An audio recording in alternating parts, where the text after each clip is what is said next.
What's going on, everybody? Just a quick one for tonight. You can see I've got my vacuum pump set up. We just tore down an old meat cooler, put up a new one, new coils and everything.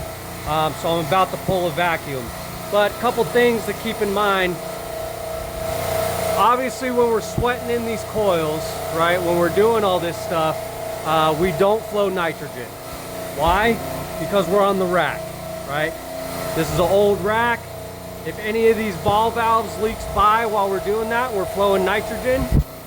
We just compromise the entire rack's worth of gas, right?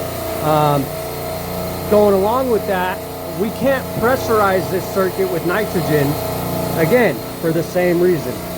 So what I like to do is, before I get this vacuum going, what I'm going to do is I'm going to turn this one off on my suction side, and you can see this one that's on my liquid side I have just disconnected, and all I'm going to do is bump this suction valve real quick, and I'm going to bleed that refrigerant through my liquid side, right? So it's going up through my suction, through my line set, and then coming back on my liquid. And basically what that's doing is that's gonna purge, just like you would do a nitrogen sweep on a normal system. It's almost the same thing, but we're just using the refrigerant that's in the system to kind of push that moisture and that air prior to me pulling a vacuum, because that'll make it a little bit easier for me to pull a vacuum. So, and then something I just thought about, something to go along with that. When I am pulling vacuums on line sets that are on the racks, I'm not going to be looking for the same vacuum that I'm looking for on a self-contained or a single circuit like that, this condenser that I did over there, right?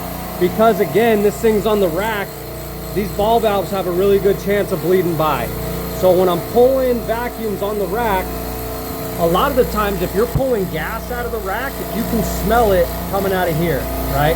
And also, you won't ever pull a good vacuum because you're pulling gas. You're actually pulling the refrigerant through these ball valves, right? So you're never gonna pull a good vacuum. So a lot of times when I'm doing vacuums on these circuits, I'm not looking for a perfect vacuum. I'm just trying to pull as much air and moisture out of there as I can, and then we'll pressurize the circuit with the rack gas.